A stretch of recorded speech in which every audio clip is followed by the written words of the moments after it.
pupils living all over the world and to let them know about the importance of population. This World Population Day is a reminder that we can achieve the prosperous, peaceful and sustainable future envisioned by the International Conference on Population and Development. Prosperous also likely to have better infrastructure and employment opportunities that also leads more income to the people. More income leads to more saving, and more saving leads to more investment.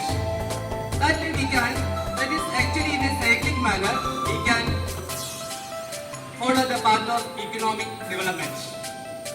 Population becomes human capital when there is arrangements made in the form of education, health and training.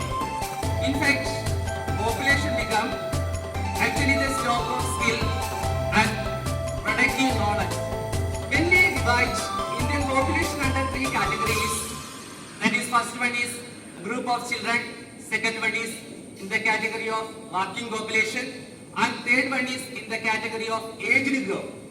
At that situation, India is luckily 67.7% of the population is actually under the category of the second group, that is, they are able to work.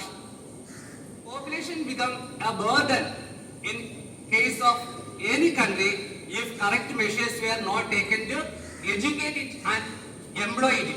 At that situation, population become a burden to the country. But fortunately, in case of our country, the population is an asset for our business rather than a burden.